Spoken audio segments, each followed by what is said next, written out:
En el programa de hoy hablaremos sobre Punata, un pueblo que está enclavado en el Valle Alto, más o menos a 50 kilómetros de la ciudad de Cochabamba. Nuestro entrevistado es abogado. Estudió en la Universidad Mayor de San Simón, pero también hay que señalar que a lo largo de su trabajo ha desempeñado cargos de autoridad, es decir, que fue consejero, fue alcalde, subprefecto, pero también representante en la Asamblea Departamental de Cochabamba. Estamos hablando del doctor Carlos Baptista Crespo, con quien estaremos conversando primero sobre su semblanza y luego sobre Punata, tradiciones y costumbres, pero también personalidades que Punata ha dado al país. De modo que en el programa Memorias que Perduran quiero presentarles al doctor Carlos Baptista Crespo y le voy a pedir que salude al público que verá el programa Memorias que Perduran. Doctor, adelante. Gracias. Un gran saludo a toda la audiencia de este prestigioso programa. Estamos aquí para un poco compartir la vivencia de los propios cochabambinos. Doctor, nació en Punata. He nacido en Punata, ¿no? Un pueblo que se ama como todo oriundo de provincia, orgullosamente provinciano, punateño.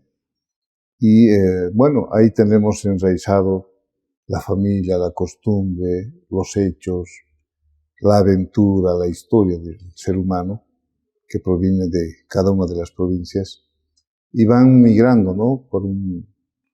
Tal vez por mejores días en busca de una profesión, de condiciones que mejoren el estatus social de cada ciudadano. Y en eso se ha ido transformando el espíritu de superación de las personas, de todos los pueblos. Y entre ellos tenemos grandes personalidades, punateñas que han aportado al desarrollo, se han destacado en algunos aspectos o en algunos cargos importantes que han ocupado entre los que hemos tenido ministros, hemos tenido autoridades municipales en el departamento, oriundos de las provincias. Y eso enorgullece de verdad, porque la gente de las provincias de verdad tienen el ímpetu, tienen esa agallas de buscar la superación y mejorar las condiciones de vida, no solo de sus pueblos, también del departamento de Cochabamba. Doctor, ¿qué recuerdos tiene de su infancia en Punata? Bueno, nosotros todavía hemos sido educados en una disciplina férrea, en la que cuando decían la letra entra con sangre. Así es. Y estábamos obligados incluso a cumplir ciertas reglas que nos imponían nuestros educadores. Entre ellos estaba el ir con las manos limpias, las uñas cortadas. Yo me acuerdo, tenía un profesor demasiado estricto, que cuando llegábamos tarde a clases nos retrasábamos. En la puerta del aula había un cuadradito hecho de ladrillos y en la época del durazno recogíamos las pepas y llenábamos. Entonces el que llegaba tarde a clases tenía que arrodillarse 10 minutos, ¿no? Era sobre las pepas del durazno. Era una forma en que teníamos que aprender a ser responsables, ¿no? Después de ese escarmiento ya uno tenía que estar puntual, tenía que correr. Todavía nosotros hemos jugado con las pelotas de trapo, no había escuelas de fútbol. La niñez y la juventud practicamos el deporte sin tenis, sin cachos. Carachaquis. Y esas veces apareció unos tenis brasileños, los famosos quichutis, que era la novedad entre la juventud. Y hablando de la juventud, las provincias han sido semilleros del deporte de Cochabamba. Han tenido grandes representaciones, entre ellos, por ejemplo, Vladimir Soria, no es oriundo de Villa Giver. Así es. Aunque hay muchos que también quieren negar. Tenemos a José Mercado, el Cono, los hermanos Ceballos, que eran los famosos Cucus. Entonces, y así podemos nombrar entre arqueros la familia Ferrell, los fundadores del Club Aurora.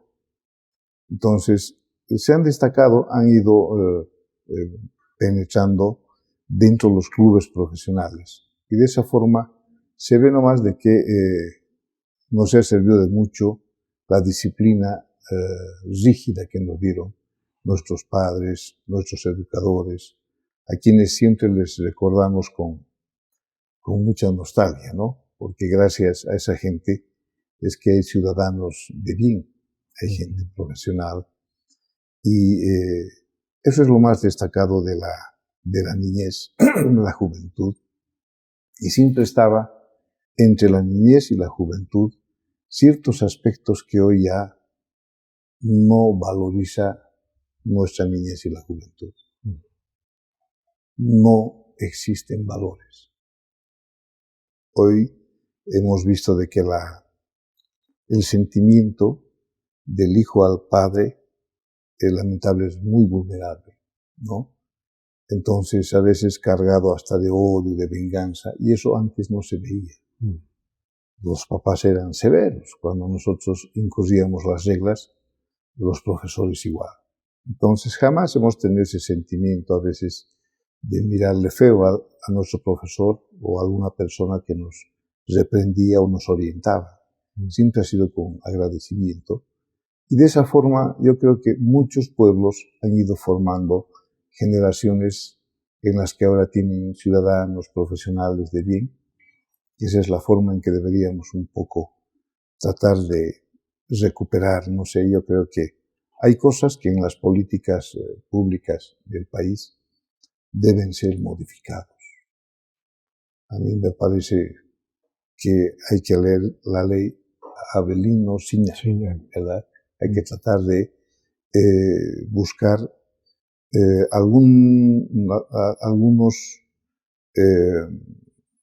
algunas políticas que vayan a cambiar y mejoren el sistema de educación. Porque la educación sin los valores elementales en la sociedad no va a cambiar. No tiene sentido. Yo creo que por eso estamos como campeones también de la corrupción. Yo me acuerdo que en la época de antes, cuando nosotros levantábamos una moneda o algo que no era de nosotros, entonces nos pinchaban con aguja o nos quemaban con fuego. Y era una forma de enviarle el mensaje al niño de que no debe levantar las cosas ajenas. Era así, parece utopía, ¿verdad? Pero es la realidad. Claro. Es lo mismo que en la alimentación. Entonces, en la época esa, donde los pobres no teníamos condiciones, ¿verdad? Siempre estaba ahí la ollita llena de mote que ponían las mamás. Y cuando los hermanos llegaban del colegio, tenían hambre, tenían que ir con su platito y servirse. Tenían. Ya la gente de ahora no conoce qué es el tostado, claro. El chospillo. Comíamos alimentos tan ricos como, por ejemplo, hacían el famoso api, el consumo del arrope. Antes no se conocía el yogur, ¿verdad?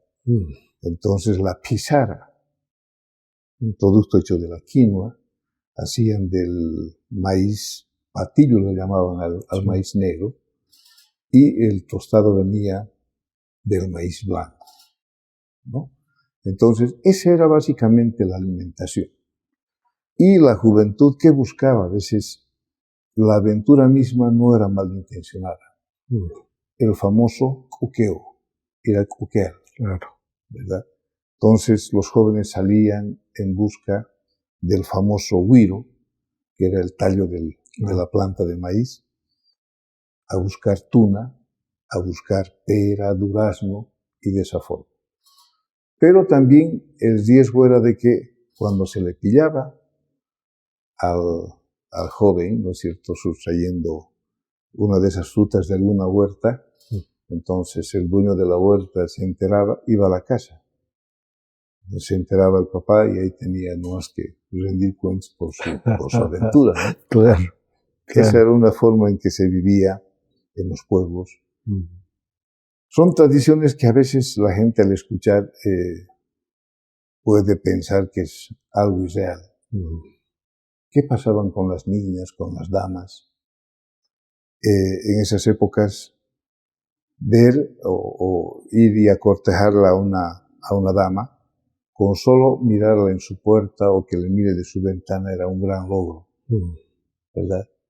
Entonces, había tanto respeto entre la gente y nunca se veía agarrar de la mano a una dama, ¿no? Siempre estaba el respeto. Me va a ver mi papá o me puede ver algún familiar, qué sé yo. Entonces, son reglas que en esa época de verdad eran rígidas. Y seguramente por eso hemos tenido nosotros la dicha de tener las madres que hemos tenido. Porque las mamás de verdad nos han dado demasiados valores, los papás igual. Entonces, esa época de verdad se extraña. Yo soy padre de familia, soy abuelo, y veo las cosas tan diferentes, ¿no? Hasta el extremo de que uno no puede ya intentar corregir a los niños, son rebeldes, hay reacciones un poco más violentas. Y todo esto es porque por la falta de control a los niños en el tema del celular. Claro. Y otros aparatos, ¿no? Los niños están todo el día ahí. Ya no existe esa, ¿cómo puedo decirle? Ese deseo a la lectura. Antes era todo libro. Yo me acuerdo en la universidad teníamos que ir a las bibliotecas. Claro. ¿No? Leer, investigar, resumir y copiar. Así es. Ahora ha cambiado todo. Totalmente, ¿no? Volvamos un poco al tema del colegio. Seguramente fue al colegio Gualberto Villarroel. El poderoso Gualberto Villarroel. ¿Qué recuerdos guarda de aquel colegio? De personalidades que nos educaron y es gente que vive en la mente de varios profesionales, como el profesor Ernesto Uriona, más llamado Teco Uriona. Era el profesor de educación física. Todos los alumnos del colegio Gualberto Villarroel tenían que ser tremendos atletas, buenos futbolistas. Teníamos en el patio argollas, paralelas, barras, un trampolín de madera en la que aflojábamos el piso, poníamos bolsas de asesín para dar los volteos mortales. Y tenía que salir del colegio Gualberto Villarroel, pero informado físicamente. Y la mayor parte de los colegios del colegio Gualberto Villarroel, los exalumnos, son militares. ¿No? Entonces se ve que este señor nos formó, pero con valores y el espíritu deportivo, ¿no? Porque él tenía una palabra. Cuando usted fallaba, él le llamaba tatatoco. Era una forma de decirle, no sirves. No sé de dónde se sacaría eso el profesor Uriona, pero el hecho de que a nosotros nos llame tatatoco ya era una llamada de atención, como al decir, tienes que superarte. Esmerarte. Entonces, de esa forma, los directores, yo me acuerdo en el colegio todavía nos incorporábamos con una vara de pino o una vara de sauce. Entonces, los que no hacían sus trabajos prácticos, su tarea, qué sé yo, utilizaban la vara, ¿no? Entonces, por la calidad flexible que tenían estas varas, dolía pues hasta el alma. Claro. Pero esa era la forma en que la educación entraba en el tema de la época del colegio. Y doctor, ¿usted hizo deporte? Sí, Nosotros provenimos de una familia de deportistas. Mi papá y mis tíos fueron cacheros, jugadores de pelota de mano, ¿no? Campeones, hombres de una con textura muy grande. Mi padre fue arquero de Petroleros, de Nilsus Boy, me acuerdo de don Guido Pareja, todavía compartí, porque yo en la asociación manejé un equipo que estaba con la profesional, Metalsan. Entonces, obligados, jugábamos fútbol, básquet. Hasta ahora, los de la tercera edad, más o menos de mi tanda, todavía practicamos los sábados. Van muchos amigos profesionales de Cochabamba allá para compartir. Es una forma de desestresarse. Sabemos que ahora el estrés es la enfermedad de moda, que mata silenciosamente. Y nos reunimos para un poco recordar nuestras anécdotas, todas esas situaciones. Entonces yo creo que el deporte ha sido parte importante en la formación del ser humano. Doctor, usted decía que la mayoría de los estudiantes del Gualberto Villasuel fueron a estudiar para ser militares. En su caso, ¿por qué decidió estudiar Derecho? Bueno, a veces el ser humano tiene ciertos propósitos, pero hace mucho también la condición económica, determinante en esas épocas. Entonces teníamos que buscar algo que de verdad pueda ser más accesible a las condiciones que teníamos. Entonces, la mayor parte de los punateños, tarateños, araneños, son militares. Hay médicos, hay abogados, ingenieros. Es una variedad de profesiones, pero se ve de que de los pueblos han logrado salir profesional gente muy importante. Y de los pobres.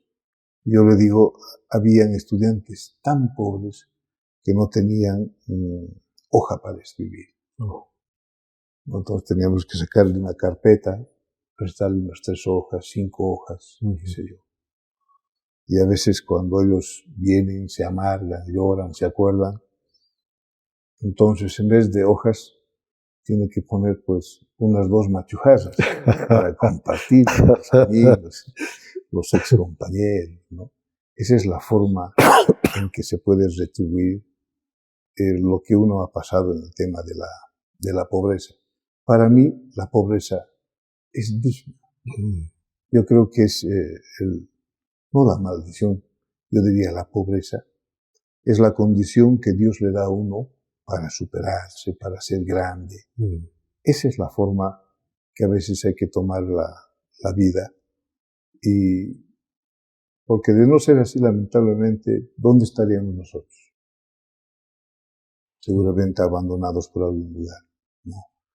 Estos valores, cuando nosotros tratamos de transmitir a las nuevas generaciones, es un poco imposible.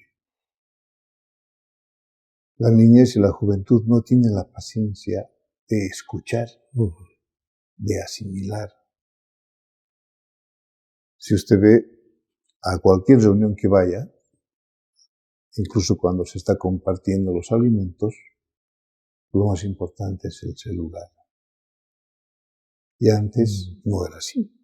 Uno iba a la mesa donde se sentaba la familia, no podía hablar nada, ¿no? Sino era algo importante. Dice que la hora de la alimentación era la hora sagrada. Claro. ¿No? Después uno podía compartir, contar algún problema, qué sé yo. Pero cambió demasiado. Y esa tradición hay que tratar un poco de recuperar, es un poco difícil. Tenemos que cambiar el sistema educativo. Sin duda, sin duda. O sea, había antes la materia de religión, la materia de cívica. Nosotros hemos estudiado los textos de Alipio Alipio Valencia, Valencia Vega. ¿verdad? Qué interesante el contenido que tenía. Entonces llevábamos inglés, francés, obligados. Y eso ha facilitado a mucha gente cuando salió también al extranjero, ¿no? Le ha servido de mucho. Claro. Yo hablo perfectamente el quechua, pero en el resto de la vida profesional no sirve mucho. Y además, que para mí es un gran engaño. ¿Sabe qué pasa cuando va a la función pública, va a un ministerio? Usted ve a un indígena y le habla en quechua y le mira como si fuera de otro planeta. No cumple con ese requisito de hablar. Claro. ¿No? La gente pobre, a veces en su necesidad, no sabe hablar castellano. Está obligado a hablar su quechua. No le entiende, o sea, es el que no entiende, entonces es una gran dificultad. El mismo idioma ha hecho de que en la formación de las personas nos hagan grande. Porque donde uno va al extranjero, y a veces cuando habla se encuentra con alguien, uno al tiro se da cuenta de que es pues boliviano y debe ser cochabambino. Claro. Y que además que hablará quechua, ¿no? O potosino, sí. O sucrense. En Oruro también hablan. De esa forma se identificaban entonces los conciudadanos en el extranjero. Y otro detalle, en los pueblos nosotros nos identificábamos a través de los apellidos. Íbamos al cuartel, apellido Montaño, este debe ser Punaté, ¿no? Apellido Tosico. Entonces, de los araneños, Caero, Rojas, López, de los cliseños, Bocal, Cortés, hay otro apellido Blanco, y así nos identificábamos. Los del Cono Sur tenían otros apellidos. Entonces era una forma de identificarnos en el mismo cuartel, ¿no? Los bayunos. Y a propósito del cuartel, ¿a qué unidad militar fue? Yo he estado en la gran unidad del Colegio Militar, Irpavi, La Paz. En La Paz. Sí. Dentro del Colegio Militar había un cuartel, una unidad que hacía seguridad ahí. Entonces, gente de todas partes, ¿no? Que también es una gran experiencia. Claro. Los que fueron al cuartel de verdad no conocen lo dulce, lo triste, lo amargo y lo feliz que uno lo pasa cuando está en el cuartel. Porque convive con gente de todas las clases. Claro. Ahí se mezclan los chapacos, los cambas, los cochalos, la gente indígena. Entonces es una convivencia que queda grabada de por vida, pero siempre ya con el espíritu patriótico de haber servido a nuestra patria. ¿Y qué tal le fue en el cuartel? Bien, bien. Yo creo que los que éramos deportistas siempre nos destacábamos, no teníamos mucha dificultad en nada, ¿no? Entonces, los que comíamos mote, agua, tostado, arrope, piri, todo lo rico. Yo le llamo eso la comida de reyes. Usted no me va a creer, licenciado. Yo con corbatita, con pilchita, paso por la 25 de mayo y me como el plato de pizarra. A veces mis colegas me miran, se ríen. Claro. Es que esas cosas uno no puede olvidar. No fue parte de la tradición, ¿no? Imagínese, por ejemplo, mucha gente cochabambina degusta el filiosuchu. Claro. Pero no conocen, por ejemplo, los platos ricos del valle, un jabaspestu, ¿no es cierto? Hay, por ejemplo, la ensalada de verdulaga, con su hígado, su papabaico. Hay una variedad de comidas, por ejemplo, como la putachán, es un plato estrictamente punateño. El cusqueño, el lambreado, el pato, lo hacen en distintas variedades, ¿no? Pato al vino, al horno, a las brasas. Entonces, esa tradición también de alguna forma está siendo, diría yo, sacada del origen mismo de los pueblos. Cuando uno va a servirse un plato tradicional, tienen que estar pues las cosas, desde las verduras del lugar, ¿no? Ahora agarran, lo llenan de macarrón, de fideo, ¿no? Por ejemplo, el plato original del cusqueño lleva su poroto, lleva su relleno, ají amarillo, el ají rojo, su presa, una lengua, va un trozo de pollo. ¿Y por qué lo llaman el cusqueño? O sea, los pumateños a veces dicen, ¿quién ha inventado esto? Claro.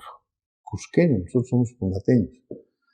Pero ahí ya los antepasados nos explican, porque la gente pudiente, los comerciantes del valle, hacían negocio con ají del Perú, y traían de Cusco. Ya. Entonces, como ellos consumían el ají cusqueño, entonces preparaban este rico alimento y se quedó como cusqueño, ¿no? Se ha hecho muchas investigaciones con Celso Montaño, un gran investigador, un hombre que ha aportado mucho en la literatura cochabambina y nacional, y varios escritores, ¿no? Entonces, ese es el origen de ese plato. Por ejemplo, la putachanga es el conejo cocido en locoto, ¿no? Entonces es demasiado picante. El alambreado, lo propio el conejo, es como el pollo por áspero, entonces el conejo igual tiene ese mismo preparado, y de esa forma los platos tradicionales siempre van acompañados con una rica chicha culi o una chicha amarilla. Y doctor, ¿sabe dónde se origina el putachanga? Este tiene un origen en la chichería de la señora Justina Fuentes. Nosotros jovencitos, después de llegar del cuartel, estábamos en la universidad y a la señora fuimos para pedirle que nos prepare una tomatada de conejo. Y como éramos más de 20 jóvenes, o sea, el allajo, el ají, no alcanzaba. Entonces la señora en dificultades, ¿no?, moliendo en su batancito. Y la señora nos dice, para la próxima vez voy a cocinárselos un poco picantito. Ya. Entonces, la próxima que nos preparó era demasiado picante. Entonces, a medida que nosotros íbamos consumiendo el alimento, transpirábamos desesperados por el tema del picante. Entonces utilizaban la mala palabra, ¿no? Puta, qué picante. Y ahí nació. La misma señora dice, ya, esto ya no va a ser tomatada, se va a llamar putachanga, porque es muy picante. Y eso a uno le obliga a consumir chichita, ¿no? Claro. Agarrar y tomarse un casco de chicha, ¿no? Entonces, tradicionalmente nosotros hasta calibrábamos lo que es la tutuma. Hay amigos que son bohemios, grandes músicos, gente muy importante de nuestro medio, que son músicos destacados, como la familia Montaño. La concertina se escucha muy poco. En Punata es una familia íntegra, abuelos, hijos y nietos que tocan concertina. Entonces, cuando a uno de ellos se le quiere invitar, él le dice, quiero que me invites una tutuma de chicha, pero de 20 coltis. ¿No? Entonces, y eso no se calcula. Y si es 21, yo te multo. Entonces, es una forma de que esa tradición del consumo de la chicha, por ejemplo, entre los parroquianos, los bayunos, siempre comparten, y de entre ellos hay los famosos cateadores. El carteador es aquel ciudadano que desde temprano va por los barrios a preguntar en qué lugares están las mejores chichas. Para en la tarde, ya aproximadamente a las 2 de la tarde, se reúnen los grupos de los parroquianos para ir a compartir, para ir a jugar rayuela, van a jugar sapo. ¿Sí? Entonces, ellos ya saben dónde está la mejor chicha. Y donde está la mejor chicha, ese local está lleno. Seguro. Ahí están los guitarristas, están los bohemios, están todos compartiendo. Pero ya no es como antes. Hay días establecidos para el consumo de la alimentación y la misma bebida, ¿no? Entonces, lunes, martes, que es día de feria, no, la gente está preparando toda su actividad económica a partir del jueves, ¿no? Jueves, viernes, sábado. Domingo saldrán a almorzar, pero ya preparados para generar economía. Claro. No se olvide que en los valles la economía es fuerte. Le pongo un ejemplo. Una casa en Punata tiene el mismo precio o un poco más caro que en Miami. Es increíble. O sea, el comercio en las provincias ha generado un estatus económico tremendo. Y hay universidades privadas en el valle. Hay gente profesional que está saliendo de ahí. Hay medios de comunicación, aunque los canales de televisión un poco están en decaída. Pero la economía que se genera es a través del comercio. Entonces, estas instancias también hacen que la situación económica de los municipios mejore.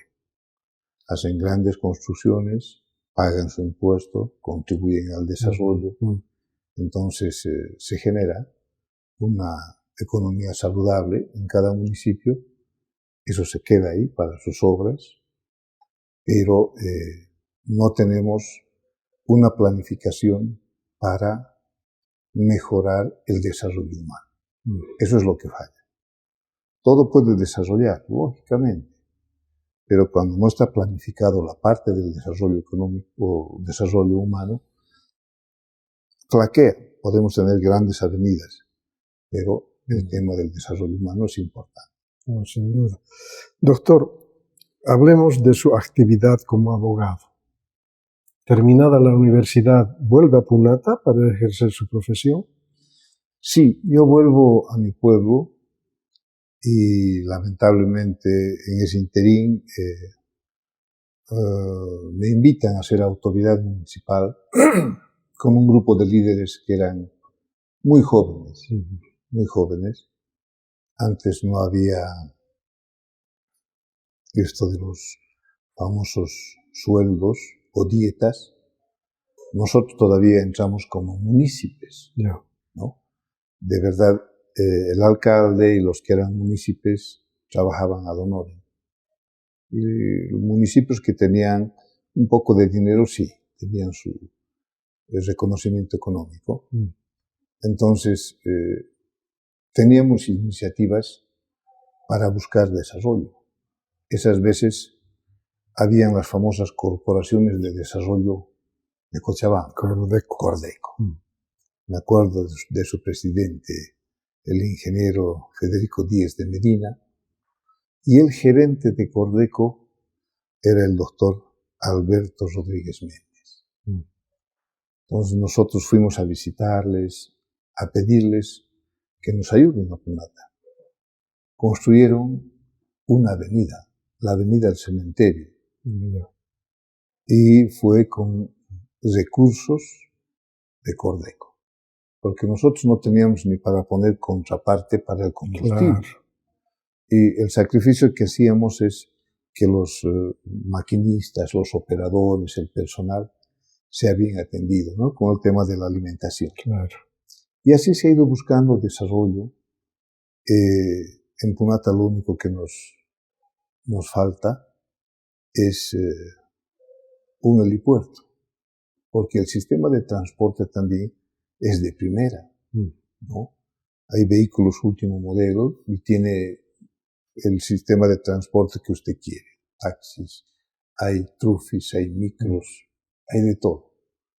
Entonces, de esa forma hemos buscado el desarrollo, primero en el ámbito local, después la construcción del hospital, el estadio, unidades educativas.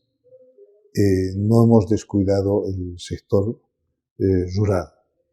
Siempre en esa época nosotros pensábamos de que el sector campesino era importante, no solo en el tema de la producción, también en el ámbito político. ¿Qué hacíamos? Invitábamos a los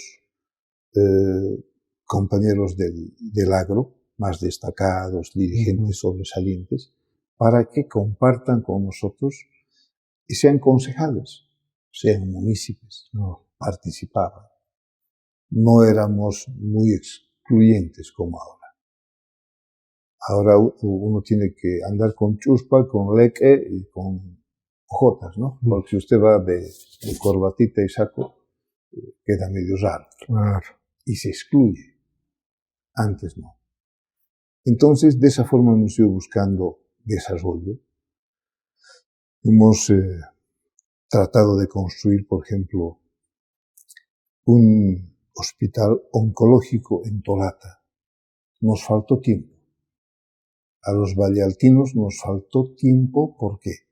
Porque don Evo Morales, cuando estaba de presidente, tuvo el compromiso para construir. Entonces fallaron los alcaldes, no cumplieron con algunos requisitos y se quedó. Entonces tenemos todo. Imagínense, en la región del Valle Alto está la Escuela de Sargentos, está la Escuela Naval Militar, que cuando nosotros éramos consejeros departamentales, había un comandante de las Fuerzas Armadas oriundo de Tarata, el general Omar Salinas. Entonces, como teníamos todo el territorio en el Valle Alto, ellos necesitaban el espacio físico. Pero les hemos dado un comodato. Llegó la Escuela Naval, llegó la Escuela de Sargentos Maximiliano Paredes a Tarata. Antes en Tarata ni las tienditas funcionaban. Ahora, si usted va a Tarata, ha crecido. Tiene surtidor, tiene alojamientos, tiene locales grandes. Y hay un movimiento económico tremendo. Lo propio en Carcaje. Lo que falló también fue la construcción de la Academia Nacional de Policías en Arani. El territorio ya estaba, todo el trámite. Faltó voluntad política para hacer ese trabajo. La Universidad Mayor de San Simón está en Punata, está en Arani, está en Tarata, en Clisa también creo que hay alguna carrera. Después están las universidades privadas, ¿no? Con sus diferentes profesiones. Y esa era la forma de buscar el desarrollo. Y nunca se trabajó de una forma egoísta. Jamás. Cuando un municipio pequeño no tenía maquinaria, el municipio más grande, en este caso Punata, prestaba sus volquetas, prestaba su maquinaria al municipio pequeño, como Villarribero, Tacachi, Cochimuela, para hacer alguna mejora, ¿no es cierto? De esa forma trabajaban en forma solidaria, hasta que sale la ley 1178 y nos prohíbe disponer la maquinaria a otro municipio. Y nacen las responsabilidades civiles, ¿no? Administrativas, qué sé yo. Pese a eso, se ha ido avanzando. Nosotros hemos vivido en carne propia todo el proceso de la descentralización y las autonomías. Una autonomía fallida. No funciona. En la prefectura, los consejeros departamentales teníamos un jeep. Los muelles de atrás roto, torcido, y vamos a controlar nuestras obras. Y a veces nos quedamos en el camino porque el vehículo era viejo. Ahora la asamblea departamental, cada asambleísta, tiene su asesor, tiene su secretaria, tiene su vehículo. Y no hace nada. No es hablar mal. Desde que se instaló la asamblea departamental, en Cochabamba y el país se paralizó el desarrollo. Primero, porque el presupuesto administrativamente se lo consumen los asambleístas. Consumo de combustible, el asesor, la secretaria. Entonces, todos los asambleístas tienen personal y lamentablemente eso hace de que el presupuesto varíe. En cambio, nosotros, los 32 consejeros que éramos, teníamos 2 secretarias y 2 asesores y un chofer. Era la forma en que se trabajaba. Por eso es que los municipios están en el fracaso. No hay uno para nombrar. Los gobernadores lo propio. Los gobernadores están en otra actividad. Ni se lo siente. Ni se lo siente. Es más, se esconden, ¿no? Aparecen en alguna feria, en algún desfile. ¿No? Antes, usted podía ver al que era prefecto, ¿no es cierto? Estaba en las provincias, controlando. Era una forma de hacer desarrollo compartido entre los municipios y su prefectura. Ahora no. Entonces, de esa forma se ha ido consiguiendo una serie de obras para el municipio de Punata. La universidad nos dio un desarrollo importante con la presencia primero del Politécnico Universitario.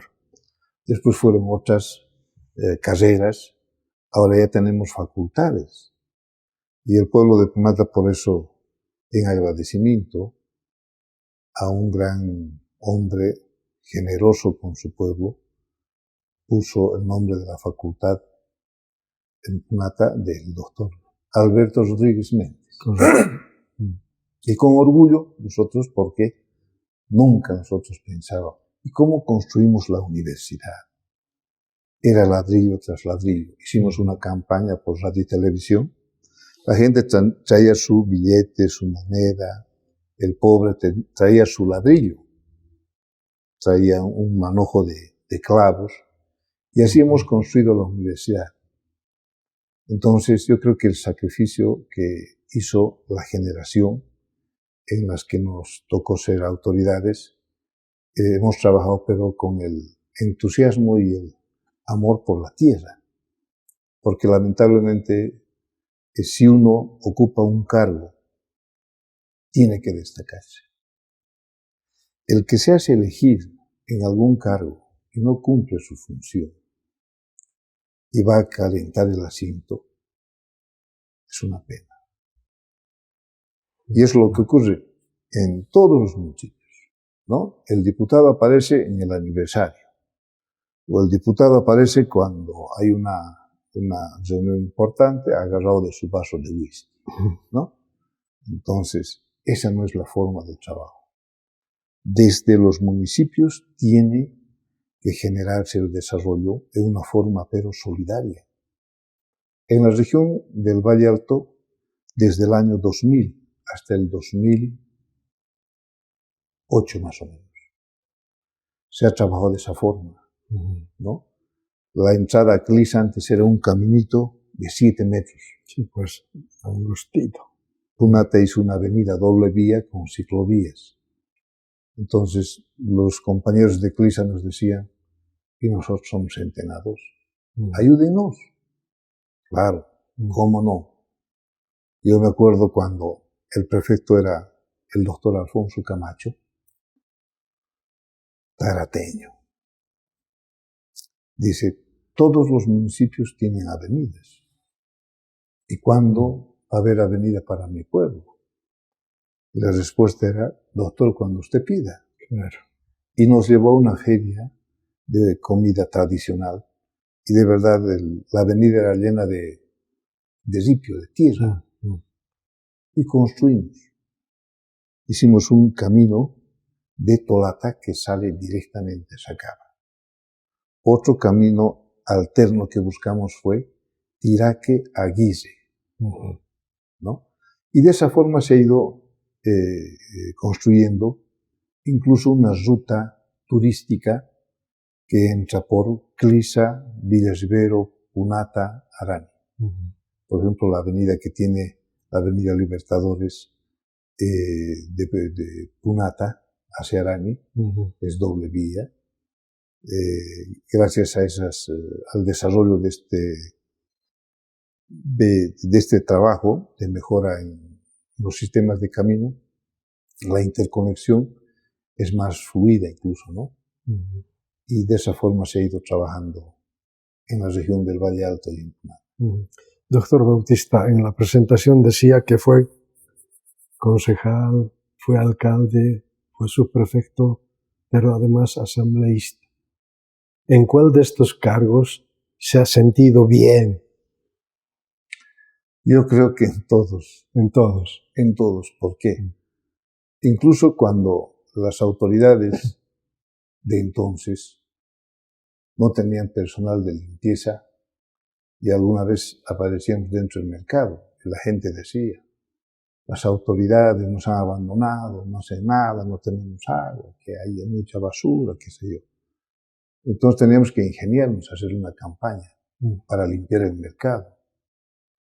Entonces nosotros llevábamos a los amigos, a nuestra familia, para hacer el trabajo comunitario.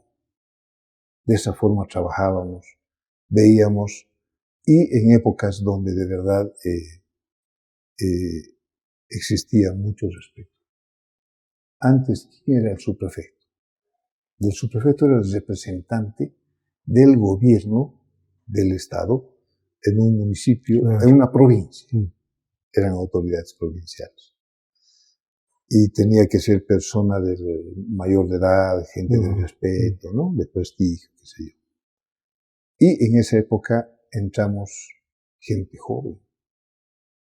Me acuerdo que el alcalde de Quillacollo, Mérida, también fue subprefecto, ¿no? Entonces en Clisa lo propio, gente muy, muy importante.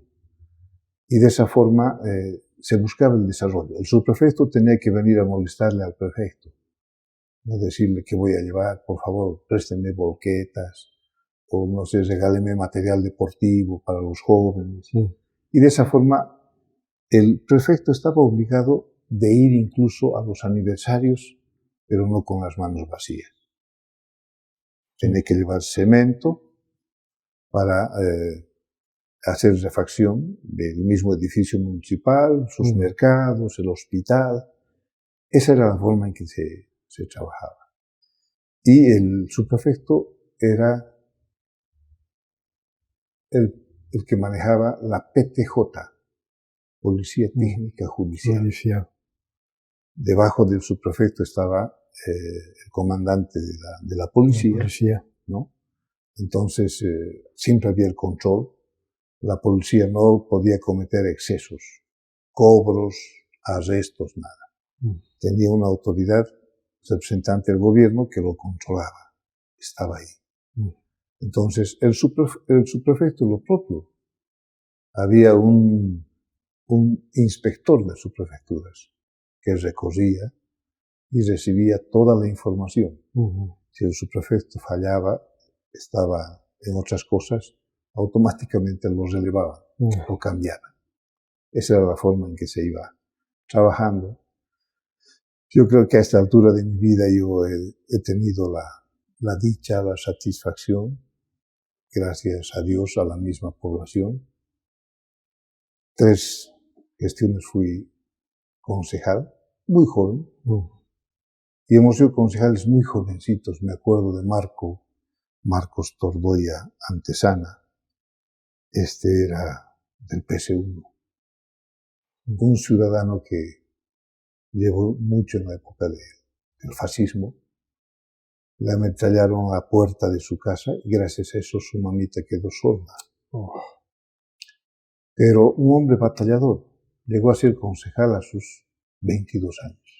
Jovencito. Generación José Antonio Rocha, que es un gran investigador, fue también munícipe de Punata, Demetrio Delgadillo, decano de la Facultad de Bioquímica, y así podemos nombrar un sinfín de personalidades, pero siempre buscando el desarrollo.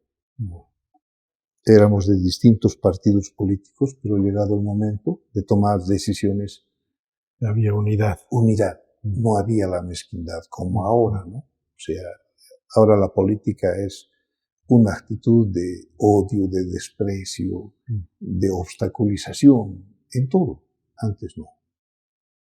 Entonces, así han ido avanzando los pueblos, los municipios, y esa es la etapa. Todo tiene su principio y su final. Claro.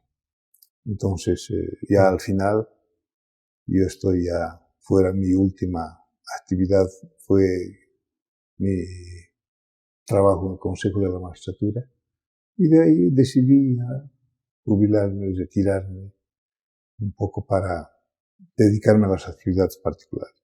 Pero no somos indiferentes, siempre estamos en la actividad, ¿no?, cívica, controlando a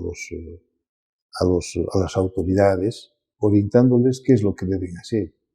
Es una actitud, pero positiva. Claro. Un dato que yo olvidé señalar en la presentación fue su trabajo de periodista. Sí. Periodista en la radio. ¿Cómo surgió esta vinculación con los medios radiofónicos? En Punata había una emisora, la Radio Continental, de don Fermín Grajeda. Su hijo Orlando y Ramiro eran compañeros de curso, de colegio. Entonces, cuando no iban los locutores, el operador solo ponía música y propaganda. Entonces, buscamos un espacio para practicar radio y estar en comunicación con la gente joven. Entonces, me acuerdo que entre nosotros buscamos el nombre del programa, Burbujas en el Aire. Y todo era a través de las cartitas que mandaban, ¿no?, pidiéndonos que les dediquemos algunos temas o toquemos algunos temas, curiosidad, ¿no?, en el tema de enfermedad, no sé. Tocábamos muchos aspectos que tenían su contenido en los libros y en los periódicos, obligados a buscar en los libros, ¿no es cierto? Claro. El tema de las enfermedades, todo lo que pueda servir a la juventud. Y posteriormente ya hicimos algunos programas de televisión, programas juveniles, y nació esta inquietud de hacer un periódico en Punata. Entonces fundamos un periódico en el aniversario de Punata, el año 2000. El periódico se llama Pregón del Valle. Y esto lo fundamos conjuntamente la gente de Ceres. Era una ONG que trabajaba en Punata. Me acuerdo del licenciado Pablo Cuba, Federico Escobar, entre todos los que trabajaban. Y de esa forma hemos ido avanzando. Pero ya cuando uno está metido en el ámbito político, ya las opiniones son divergentes, ¿no? Porque uno cree que cuando habla se parcializa algún lugar y esto de alguna forma puede afectar en la recepción del mismo mensaje que quiere dar el periodista. Así hemos ido avanzando. Hemos visto la posibilidad, por ejemplo, de que los jóvenes también incursionen en el tema de la literatura. El maestro era Celso Montaño Valderrama, Roberto Ágreda, quienes nos daban la oportunidad de escribir, ¿no?, compartir en algunos libros. Entonces, de esa forma hemos ido avanzando. Yo creo que ahora lo que hay que hacer también es que el periodismo recobre la ética y dé las garantías democráticas y participativas a la comunidad. Un otro dato que dejé escapar es el tema del rosquete. El rosquete punateño. Sí. Yo creo que el rosquete es el símbolo de los punateños. La misma fabricación de este fenomenal alimento es bien complicado, no es fácil. Por ejemplo, para el bañado del rosquete se utiliza un producto que se llama polla polla. Y este producto tienen que almacenar durante el año. En el mismo pueblo. Alrededor. ¿No? Entonces, la fabricación, por ejemplo, se hace la masa, se hace el rosquete, tiene que hervir un poco en el agua. Sacan, orea, ponen el baño y recién está listo para la venta. Hay un momento en que entra también al horno. Al horno, claro. ¿No? Para secar porque han sacado del agua y ponen el baño y listo. Ahora la gente se ingenia. Usted ve, hay rosquete especial. Le echan coco. Y la famosa lampagana, que es la empanada que se hace, al centro tiene la cayote, puede ser. La cayote. Con más las semillas. Exquisito. El mismo baño del rosquete va. El otro rosquete que es tradicional de Punata es el rosquete de canela. Exquisito. Es un rosquete bañado en azúcar y canela. ¿No? Entonces, estos tres productos son pues muy tradicionales del pueblo. Ahora, todos ya conocen al rosquete punateño, ¿no? Circula por todas partes. Hay gente que ha industrializado el rosquete. Hay grandes fábricas en las que sería bueno ir y visitar para ver todo el proceso de la fabricación. Es muy interesante. Es lo mismo que en la fabricación de la chicha, ¿no? Hay un museo en Punata y ahí está todo el procedimiento para el tema de la chicha. Antes la chicha era amarilla, chuspillo, culi. Ahora tiene usted chicha de maracuyá y chicha de todo, ¿no? Entonces, yo creo que es y a la genialidad también de los productores, que es muy diferente. La chicha punateña es tan diferente a la chicha de Tarata. La chicha de Clisa lo propio. Ojo que los cliseños son los industrializadores de la chicha. Estos pueden sacar en 24 horas la chicha. En Punata no. Tiene un procedimiento especial que dura de 10 a 15 días el proceso de fermentación. Entonces es el procedimiento, ¿no? La chicha que se fabrica en Tarata es especial. Dice que muy pocos tarateños son enfermizos de diabetes. La chicha punateña está en base al azúcar y la chancaca. La chicha cliseña tiene otro procedimiento, es más industrializado. Y así uno puede ver, en Tiquipaya es diferente, ¿verdad? Entonces, los que quieren de verdad a veces servirse chicha es en Punata. Y son chicherías ya conocidas, famosas, donde uno puede ir y pueda compartir con su familia, ¿no? A propósito de las chicherías, en Quillacollo dice que ya no hay banderitas blancas. ¿Qué pasa por Punata? Hay todavía las banderas blancas. Y hay comunidades identificadas. Por ejemplo, la salida hacia Clisa, Romancalle, Laguna Sulti, es pura banderas blancas. De Punata saliendo a Villa Rivero, lo propio. Vacascalle se llama el lugar, puras banderitas. Y en las comunidades, las banderas están pues encima de los árboles. Y los que consumen, entonces a veces se levantan y lo único que ven o buscan en el espacio es la bandera. Ya saben, el productor consume la chicha, es parte de su alimentación. No se olviden que la chicha cuece a 200 grados Celsius y en perol de bronce, ¿verdad?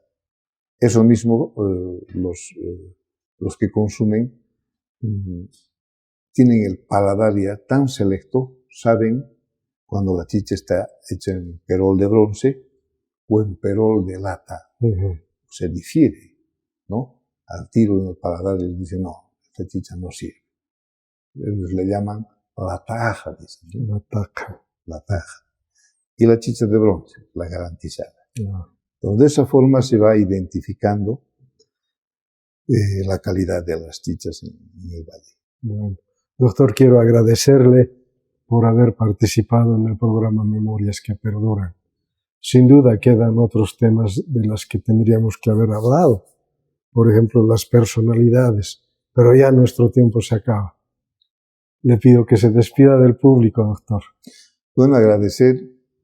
Yo creo que este es un medio en el cual podemos nosotros transmitir la historia de los pueblos, la tradición, la cultura, y en otras oportunidades podemos compartir también otros aspectos. Muchas gracias. Doctor, ha sido grato conversar con usted respecto a Punata, las costumbres, las tradiciones, pero también recordar su época de estudiante en el colegio, en el poderoso Alberto Villarroel, como lo ha señalado usted.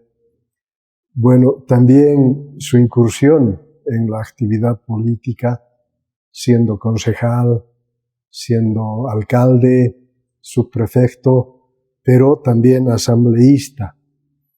Puestos de autoridad que han contribuido para generar, yo diría, infraestructura en el Valle Alto, como caminos, construcción de hospitales, escuelas, que sin duda constituyen un aporte para el desarrollo social y económico, en este caso de Valle Alto, no solo de Punata. El doctor Bautista nos ha mencionado también los platos tradicionales, como el cusqueño, su origen, el putachanca. Lo mismo hablar un poco de la producción de la chicha y, por supuesto, el rosquete. Diríamos que son elementos de la cultura, de la tradición, de las costumbres que cada pueblo va desarrollando a lo largo del tiempo y a lo largo de su vida, en la perspectiva de involucrar también a diferentes familias en la producción de cada una de esta línea de alimentos. Punata, sin duda, es un pueblo valeroso, un pueblo que contribuye con personalidades, además, en el ámbito de la medicina, la política, en el ámbito educativo, y que no hay que olvidarlo, hay que tomarlo en cuenta. Y el programa Memorias que Perduran tiene precisamente ese propósito. Amigos del programa, ha sido grato estar con ustedes. Hasta la próxima. Hasta pronto.